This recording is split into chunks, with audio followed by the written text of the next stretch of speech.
اللہ اللہ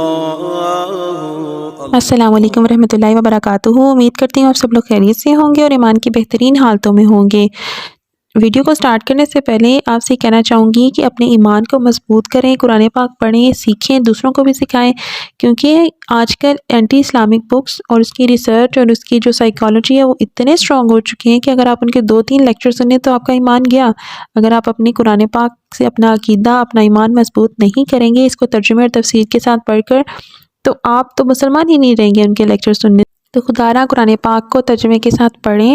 اور اس کی تفسیر سیکھیں تاکہ آپ کا اپنا ایمان بھی مضبوط ہو اور دوسروں کو بھی ساتھ سکھائیں۔ آج ہم سورہ بقرہ کی آیت نمبر 102 اور 103 کے بارے میں پڑھنے لگے ہیں۔ یہ آیات جو ہیں وہ جادو کے بارے میں ہیں کہ قرآن پاک میں کس طرح جادو کو سیکھنے کی ممانعت آئی ہے اور جادو نازل کیسے ہوا تھا، اس سب کا بھی ذکر ہے۔ اس میں حضرت سلیمان علیہ السلام کا ذکر ہے۔ ان میں ہم بات کریں گے قصہ ہاروت اور ماروت کی، ان سے جڑی ضعیف روایات اور داستانوں کی۔ ویڈیو کو پورا دیکھیے گا تاکہ آپ کو جادو کے بارے میں مکمل معلومات مل سکیں، اور چینل کو سبسکرائب کر کے ساتھ ہی بیل آئیکن کو بھی پریس کر دیجیے گا۔ اسٹارٹ کرنے سے پہلے آپ کو بس تھوڑا سا یہ کہنا چاہوں گی کہ جب کسی امت میں دین سے دوری ہو جاتی ہے تو ان لوگوں کا رجحان جادو ٹونے کی طرف ہو جاتا ہے۔ اللہ کی کتاب تو صرف اور صرف ہدایت کا سرچشمہ بن کر اتری تھی، لیکن یہ لوگ اس کو صرف اور صرف اپنی دینی خواہشات کی تکمیل کا ذریعہ بناتے رہے، کیونکہ بلیک میجک تو ریئل ہے، کیونکہ قرآن پاک میں اس کا ذکر آیا ہے، اور یہ جادو کرنا اور کروانا یہ دھندے تو ہمارے ہاں اتنے عام ہو چکے ہیں، شاید ان سے زیادہ منافع بخش کاروبار بھی کوئی ہے ہی نہیں، کیونکہ کوئی اس میں انویسٹمنٹ ہی نہیں ہے اس میں،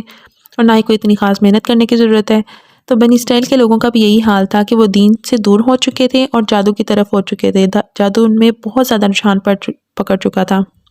یہ آیات اللہ تعالیٰ نے حضرت سلیمان علیہ السلام کے حق میں اتاری ہیں، نازل کی ہیں، یعنی جو یہودی تھے وہ الزام لگاتے تھے کہ حضرت سلیمان علیہ السلام جادوگر تھے۔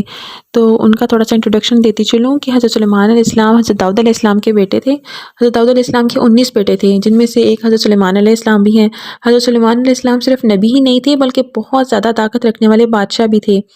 آپ علیہ السلام نے دنیا کے بہت بڑے حصے پر حکومت کی تھی۔ اللہ نے آپ علیہ السلام کو ایسی طاقتیں دی تھیں جن کے بارے میں سوچ کر عقل دنگ رہ جاتی ہے۔ فار ایگزامپل ہوائیں جو تھیں ان کے اوپر ان کی حکومت تھی، پرندوں کی بولیاں وہ جانتے تھے، جنات تمسخر کیے تھے جو ان کے لیے عمارتیں بنایا کرتے تھے، اور پہاڑ ان کے ساتھ تسبیح کیا کرتے تھے۔ بنی اسرائیل کو دوسرا عروج جو ہے وہ حضرت سلیمان علیہ السلام کے دور میں نصیب ہوا۔ حضرت سلیمان علیہ السلام بچپن سے ہی بہت زیادہ سمجھ بوجھ عقل سمجھ رکھتے تھے، سامنے والے کی بات بہت جلدی سمجھ لیتے تھے اور نتیجہ نکال کر فیصلہ کر لیتے تھے۔ ایک مرتبہ آپ علیہ السلام نے کم عمری میں اپنی دانائی کی باتوں سے اور قانون کا اصول بنا کر سب کو چونکا دیا تھا۔ ہوا کچھ یوں کہ ایک روز غصے میں بھرے ہوئے 2 آدمی حضرت داؤد علیہ السلام کے پاس آئے۔ ان میں سے ایک نے کہا، اے نبی علیہ السلام، میرے غلے سے بھرا ہوا کھیت تھا، اس آدمی کی بھیڑ بکریاں اس میں گھس آئیں اور میری کھڑی فصل تباہ کر گئی ہیں۔ داؤد علیہ السلام نے سارا قصہ سن کر فیصلہ سنایا، چرواہے کی غلطی سے کسان کا نقصان ہوا، اس لیے وہ اپنی بھیڑ بکریاں کسان کو دے دے، اس سے اس کا نقصان بھی پورا ہو جائے گا۔ ہم پاس ہی بیٹھے حضرت سلیمان علیہ السلام جو اس وقت کم عمر تھے اپنے والد سے کہنے لگے، ابا حضور، آپ علیہ السلام کا فیصلہ بالکل صحیح ہے، مگر کیا میں اپنی رائے دے سکتا ہوں؟ حضرت داؤد علیہ السلام نے کہا، جی ضرور۔ حضرت سلیمان علیہ السلام نے ادب سے کہا، میرا مشورہ ہے کہ چرواہے کے سب جانور کسان کو دے دیے جائیں اور ان کے دودھ اور اون سے فائدہ اٹھائیں، اور کسان کا کھیت چرواہے کے حوالے کیا جائے، وہ اس میں ہل چلائے، اناج اگائے، جب فصل پک کر تیار ہو جائے تب چرواہا کھیت سامان کو کسان کو واپس کر دے اور کسان بھیڑ بکریاں ان کے مالک کو لوٹا دے۔ اس طرح دونوں کو یہ بات سمجھ آ جائے گی کہ کسی کی محنت پر پانی پھیرنا کیسا لگتا ہے۔ ہمیں نہ صرف اپنی چیزوں کی حفاظت کرنی چاہیے بلکہ دوسروں کی چیزوں کی بھی حفاظت کرنی۔ حضرت سلیمان علیہ السلام کے زمانے میں جادوگری کا سلسلہ بہت عام ہو گیا تھا۔ حضرت سلیمان علیہ السلام نے اس کے سدباب کے لیے جادو کی کتابیں لے کر اپنی کرسی تلے یا تخت کے نیچے دفن کر دیں۔ حضرت سلیمان علیہ السلام کی وفات کے بعد شیاطینوں نے اور جادوگروں نے ان کتابوں کو نکال کر نہ صرف لوگوں کو دکھایا بلکہ لوگوں کو یہ باور کرایا کہ قوت اور اقتدار کا راز یہی جادو کا عمل تھا، اور اسی بنا پر ان ظالموں نے حضرت سلیمان علیہ السلام کو بھی کافر قرار دیا، جس کی تردید اللہ تعالیٰ نے فرمائی ہے۔ یہ سارا واقعہ جو رونما ہوا تھا یہ بابل شہر میں ہوا تھا، جسے بیبیلون انگلش میں کہا جاتا ہے۔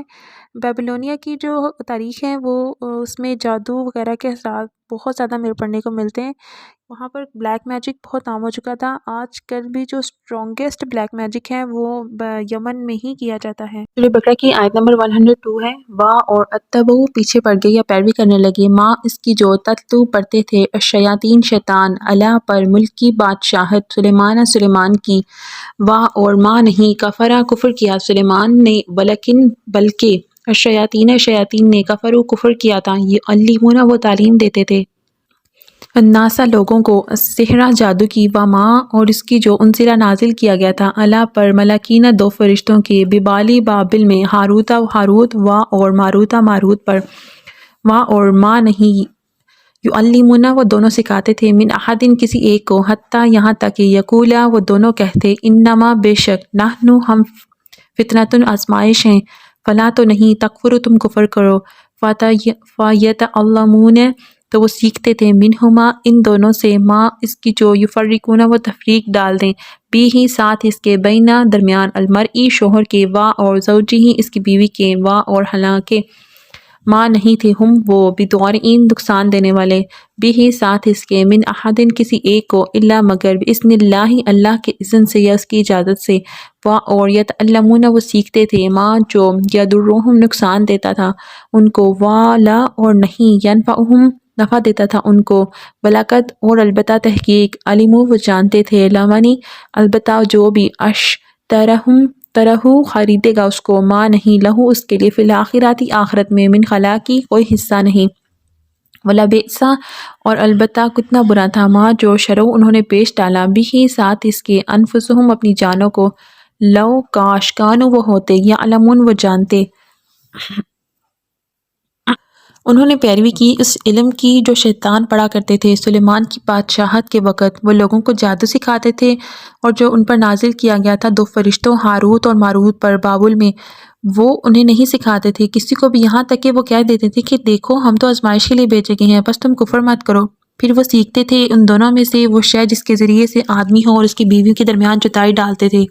اور نہیں تھے وہ ضرر پہنچانے والے اس کے ذریعے کسی کو بھی اللہ کے اذن کے بغیر، اور وہ سیکھتے تھے وہ چیزیں وہ خود ان کو بھی ضرر پہنچانے والی تھیں اور انہیں نفع نہیں پہنچاتی تھیں، حالانکہ وہ خود جان چکے تھے کہ جو بھی اس چیز کا خریدار بنا اس کے لیے آخرت میں کوئی حصہ نہیں، اور بہت ہی بری چیز ہے جس کے بدلے انہوں نے اپنے آپ کو فروخت کر دیا، کاش انہیں علم ہوتا. بابل جو ہے وہ بیبلونیا عراق کا پرانا نام ہے. نمرود اور بخت نصر وہ بھی یہیں کے بادشاہ گزرے ہیں، جیسے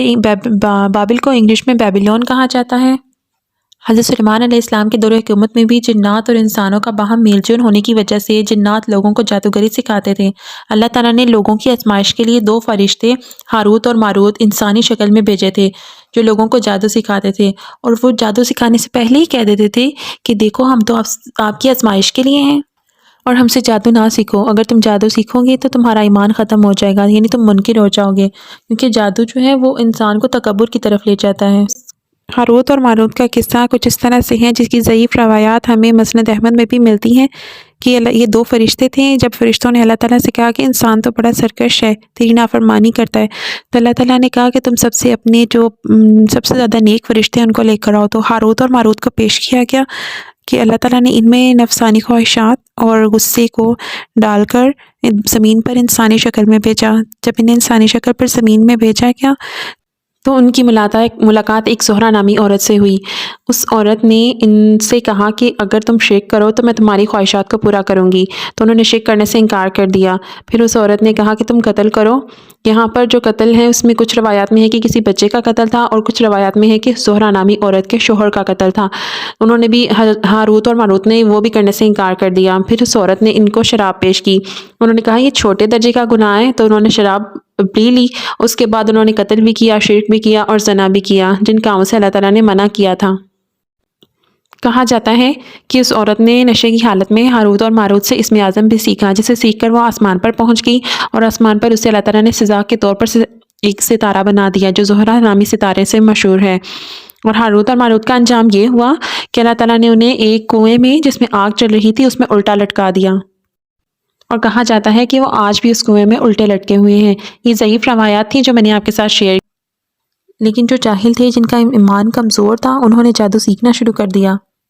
اور سب سے فیمس جادو جو ہوتا ہے وہ میاں اور بیوی کے درمیان لڑائی ڈالنے کا ہوتا ہے، جس سے شیطان بھی بہت خوش ہوتا ہے۔ شیطان کا تخت جو ہے وہ پانی پر ہے، اور شیطان بہت خوش ہوتا ہے جب اس کا کوئی چیلا آ کر اس کو یہ بتاتا ہے کہ میں نے آج میاں اور بیوی میں طلاق کروائی ہے، ان میں لڑائی ڈلوائی، تو شیطان اس کو گلے سے لگا لیتا ہے کہ تم نے صحیح کام کیا ہے۔ اس آیت کو پڑھنے سے ایک بات اور واضح ہو جاتی ہے کہ جادو بھی اس وقت تک نقصان نہیں پہنچا سکتا جب تک اللہ تعالیٰ کا حکم نہ ہو۔ جادو کے پر لوگ اتنا یقین رکھتے ہیں آج کل، اور